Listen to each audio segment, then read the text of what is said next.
بسم الله الرحمن الرحيم. يقول تعالى: وجعلنا من الماء كل شيء حي.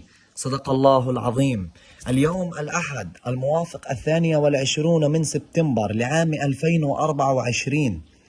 اليوم وسط هذه الظروف الصعبة لا زال أهل الخير والعون يقدمون العون والإغاثة لأبناء شعبنا في قطاع غزة بكل السبل المتاحة، حيث أننا اليوم سنقوم بإذن الله تعالى بتنفيذ سقيا الماء في جباليا بإكرام أخونا شريف أبو صلاح من مصر، سقاه ربي من يدي النبي صلى الله عليه وسلم شربة لا يظمأ بعدها أبدا، اللهم آمين. ولا ننسى جهود الدكتور الفاضل محي الدين كلاب حفظه الله ورعاه. بارك الله فيكم جميعا على هذا العطاء والسخاء، وجزاكم الله عنا خير الجزاء.